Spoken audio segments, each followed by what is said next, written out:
back to cancer. So because we're sort of dealing with cancer, and I don't think we've even quite realized that the epidemic nature of what we're dealing with, I think it's important to think about acupuncture systems and points that might be relevant to that. So the triple burner system is this idea of, you've got these three metabolic spaces where water and fire inside your body interact with each other. And so the free flow of fluids is critical to that system. And cancer tends to proliferate when fluids become blocked. Probably what cancer needs is for the fluids to be blocked. So we have that whole idea of the 6 stagnations, right?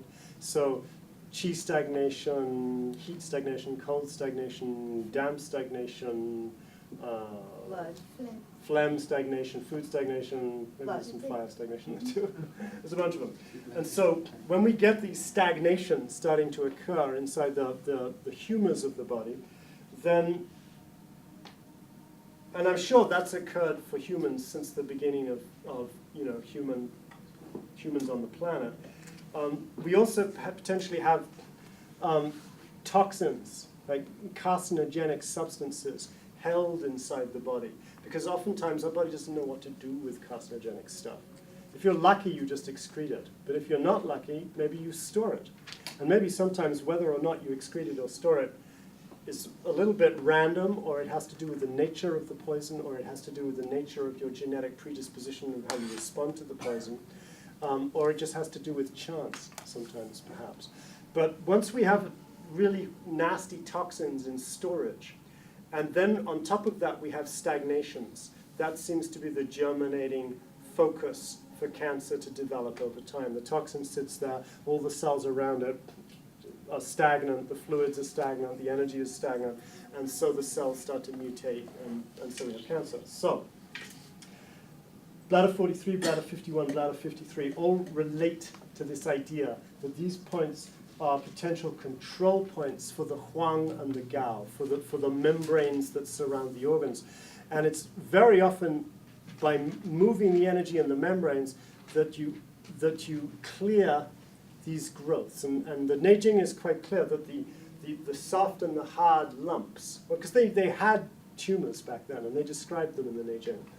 They just didn't have as many as we have. That these soft and hard lumps relate to this idea of the triple burner and the bladder and the movement of fluid and fire and water energy in the body. There's also another point, which is Huangshu, right here, right, which is kidney 16. So you've got 4 points on the body that specifically name the membranes as being relevant. And kidney 16 is, of course, the shu point of the Huang. It's interesting to me. So that's bladder 51 and its correlative points. Adam, a question regarding what you just talked about. Do you think blood diseases also like leukemia relate to this theory that you just expounded? Well, yeah, if it's a cancer, it relates to it. Okay. In my experience, leukemias seem to be associated with a kind of pressure in the liver and the spleen anatomically, which kind of heats up the blood. And the spleen anatomically, I'm talking about the anatomical spleen now, is meant to recycle blood cells. And so when there's an imbalance between the liver and the spleen, very often, I've seen that a lot just in my own clinical practice in relation to people with leukemia. It's been very consistent, actually, in my patient population.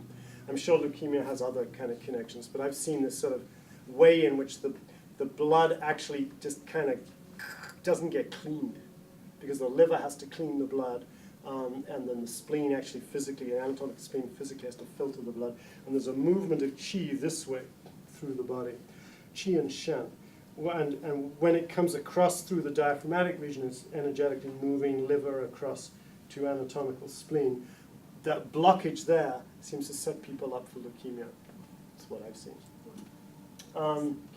Let's talk about bladder 52. I'm going on the outer bladder lines.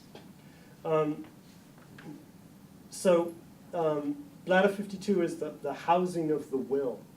And it's sitting right there at the level of the kidney point. Now we know in Chinese medical thinking that the will, the intent, is related to your kidney qi. Right? So therefore, intent and will are very related to your qi. Right? If you don't have enough qi, it's hard to have the will to accomplish things, quite simply. You know, we think of will as just a kind of mental deciding, but it's more than that. Will is actually, it's an energetic process. It's an energetic crystallization between the shen and the qi itself. If you don't have enough qi, it's hard to have the will.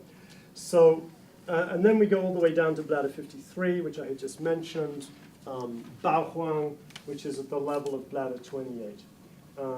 And again, it's one of these membrane points. It's interesting to me, though I don't understand the meaning of it really, that the outer bladder channel points are not delineated in Chinese medicine after 52. We go 51, 52, and then a giant gap all the way down to 53. It's kind of like not much is going on in the shen down here. Well, the shen is more sort of thoracic. We get down to the will. After that, it's over for the shen. Somehow you come down to this one down here. So let's go through the du channel points of the sacrum and the lumbar spine, and then we'll actually start finding these points and playing with them more physically, because there's more information about them on a physical level that comes out when you start palpating. So, governor vessel 1, du 1. Actually, let's talk about the character du for a minute.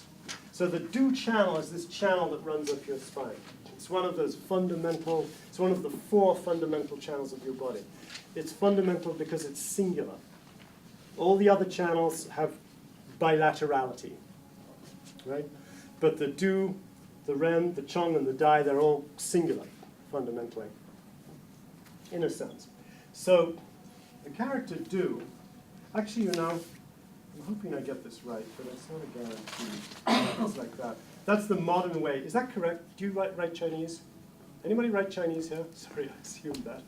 I shouldn't have assumed that. But you knew the name of that emperor, so I thought maybe you speak Chinese. Anybody write Chinese here?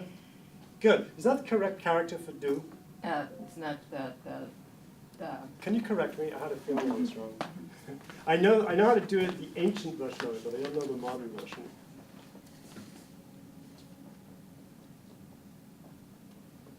Oh, yeah, I messed up, didn't I?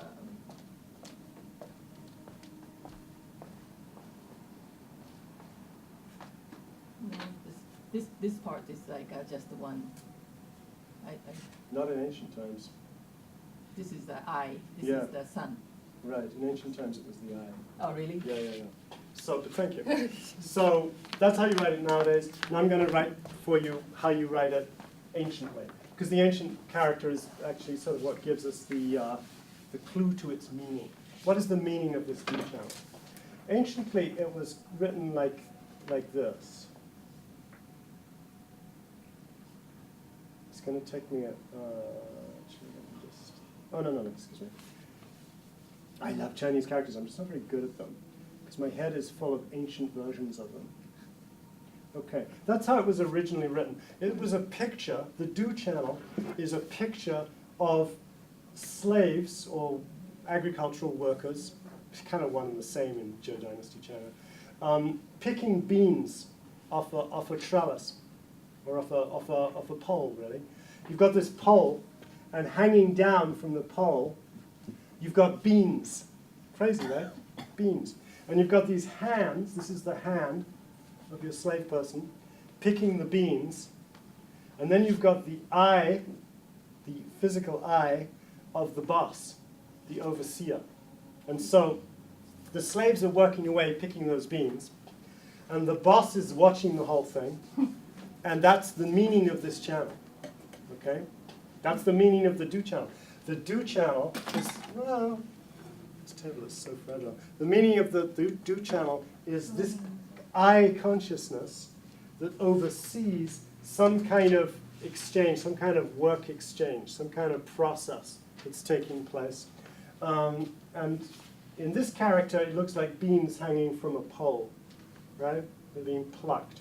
I would argue that that is a pictorial depiction in this character of the energetic transmission that takes place at the back shoe points. Remember, shoe was the depiction of a barge being loaded and unloaded, similar kind of analogy. You're picking the beams off of this long pole, which is your spine, or you're transporting stuff in and out of a barge on the canal, which is the bladder channel.